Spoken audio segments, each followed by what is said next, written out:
Bismillahirrahmanirrahim. Assalamualaikum warahmatullahi wabarakatuh.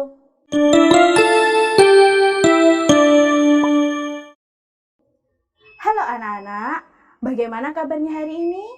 Semoga kalian sehat selalu dan semangat belajar. Nah, hari ini kita akan belajar sejarah kebudayaan Islam, bab 2, kepribadian Nabi Muhammad SAW. Nah, materi pada hari ini kita akan membahas yang pertama, Nabi Muhammad SAW sebagai rahmat bagi seluruh alam. Materi yang kedua yaitu kepribadian dan sifat agung Nabi Muhammad SAW. Materi yang ketiga yaitu ciri-ciri kepribadian Nabi Muhammad SAW. Dan materi yang keempat yaitu cara meneladani kepribadian Nabi Muhammad SAW.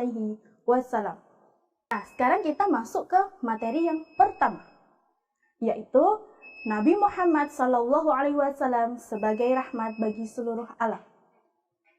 Nabi Muhammad SAW diutus oleh Allah Subhanahu wa Ta'ala sebagai rahmat bagi seluruh alam. Sebagaimana firman Allah dalam surat Al-Anbiya ayat 107 yang berbunyi, A'udzu billahi minasyaitonir rajim. Bismillahirrahmanirrahim. Wa ma arsalnaka illa rahmatan lil alamin. Yang artinya, dan tiadalah kami mengutus kamu melainkan untuk menjadi rahmat bagi semesta alam. Dari ayat tersebut dapat dipahami bahwa Allah Subhanahu wa Ta'ala menyebut Nabi Muhammad SAW sebagai rahmat bagi seluruh alam. Maksud dari rahmat bagi seluruh alam adalah bahwa Nabi Muhammad SAW menyampaikan ajaran Islam tidak hanya untuk orang Arab dan Islam saja, melainkan kepada seluruh umat manusia yang ada di seluruh dunia, agar mereka kembali kepada jalan yang benar untuk kebahagiaan dunia dan akhirat. Orang yang menginginkan rahmat tersebut, mereka harus menjalankan segala perintah Allah dan meninggalkan segala larangan Allah. Sebagai rahmat bagi seluruh alam, Nabi Muhammad SAW memiliki tugas-tugas. Tugas-tugas Nabi Muhammad SAW yang pertama yaitu syahidan, yang artinya menjadi saksi. Kelak di hari akhir, Nabi Muhammad SAW akan menjadi saksi untuk umatnya di hadapan Allah Subhanahu wa Ta'ala. Tugas yang kedua yaitu mubasyiran, yang artinya pemberi kabar gembira. Nabi Muhammad SAW memberi kabar gembira kepada orang-orang yang beriman. Kelak ia akan masuk ke dalam surga apabila ia menjalankan segala perintah Allah Subhanahu wa Ta'ala dan meninggalkan segala larangannya. Yang ketiga yaitu naziron, yang artinya memberi peringatan. Nabi Muhammad SAW memberi peringatan kepada orang-orang yang tidak beriman. Kelak ia akan masuk ke neraka apabila meninggalkan segala perintah dari Allah dan Rasul-Nya. Yang keempat yaitu da'iyan ilallah, yang artinya penyeru kepada agama Allah Subhanahu wa Ta'ala. Nabi Muhammad SAW diperintahkan untuk menyeru kepada Nabi Muhammad SAW menyeru kepada umatnya untuk memeluk agama Islam. Yang kelima yaitu sirojan muniran, yang artinya cahaya yang menerangi. Tugas Nabi Muhammad SAW adalah menerangi umatnya dengan ajaran agama Islam. Nah, itulah tugas-tugas dari Nabi Muhammad. Sekarang kita masuk ke pembahasan yang kedua, yaitu kepribadian dan sifat agung Nabi Muhammad SAW. Kepribadian Nabi Muhammad SAW. Yang pertama yaitu santun dalam berbicara dan bertutur kata. Nabi Muhammad SAW terkenal sebagai orang yang paling fasih bahasanya, baik ucapannya dan teratur penjelasannya. Yang kedua yaitu santun dalam perbuatan. Nah, Nabi Muhammad SAW mengajarkan kita bersikap santun terhadap sesama dan saling menghormati dan mengasihi. Yang ketiga yaitu santun dalam pengambilan keputusan. Nabi Muhammad SAW berpegang teguh pada petunjuk Allah Subhanahu wa Ta'ala. Beliau tidak pernah salah dalam menentukan sikap, karena beliau dibimbing oleh Allah Subhanahu wa Ta'ala. Kepribadian Nabi Muhammad SAW yang keempat yaitu santun ketika berhadapan dengan orang yang membencinya.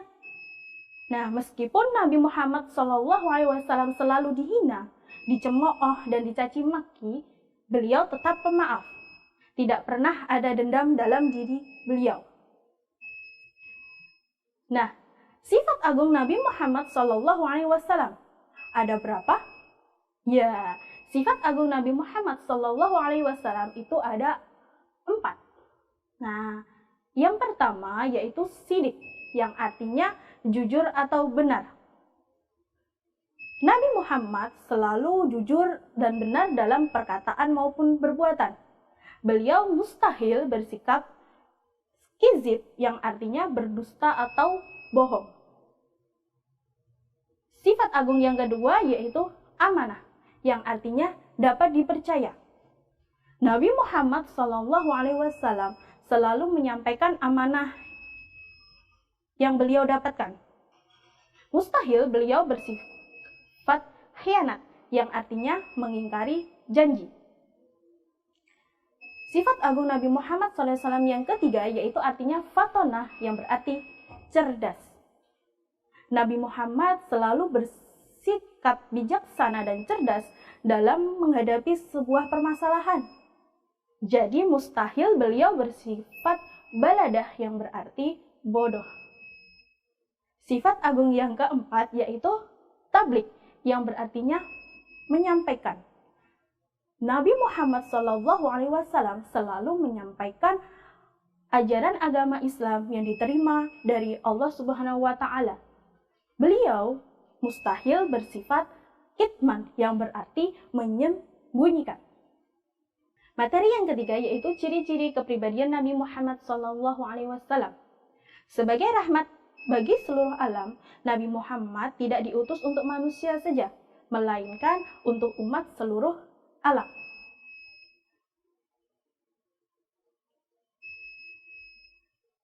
Kepedulian Nabi Muhammad SAW terhadap sesama yaitu menyayangi anak-anak. Yang kedua, menyayangi anak yatim.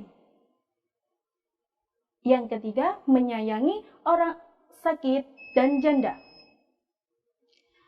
Yang keempat, yaitu menyayangi orang yang pernah memusuhinya. Yang kedua, yaitu kepedulian Nabi Muhammad SAW terhadap alam sekitar. Yaitu dengan yang pertama, menyayangi binatang. Beliau bersikap lemah lembut dan tidak kasar terhadap binatang.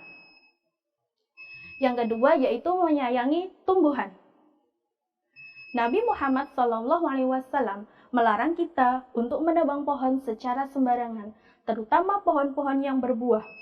Beliau menganjurkan kita untuk menanam tanaman yang bermanfaat dan dapat membuahkan hasil. Materi yang keempat, yaitu cara meneladani kepribadian Nabi Muhammad SAW. Yang pertama, yaitu bersikap santun dalam perkataan dan perbuatan. Kita dapat mencontoh bersikap santun dalam perkataan dan perbuatan dengan berkata lembut kepada orang lain dan bersikap sopan santun terhadap orang lain dimanapun kita berada. Yang kedua, yaitu dengan berkata benar. Kita dapat meneladani kepribadian Nabi Muhammad dengan berkata benar walaupun itu menyakitkan. Yang ketiga, yaitu amanah. Cara meneladani kepribadian Nabi Muhammad SAW dari amanah ini, apabila kita diberi amanah atau kepercayaan oleh seseorang, maka kita harus memenuhi amanah itu sebaik-baiknya. Cara meneladani kepribadian Nabi Muhammad SAW yang ketiga, yaitu tabligh, yaitu menyampaikan sesuatu yang diamanatkan kepada kita. Nah, cukup sekian materi hari ini. Sampai jumpa di materi selanjutnya. Tetap semangat belajar dan jangan lupa beribadah. Wassalamualaikum warahmatullahi wabarakatuh.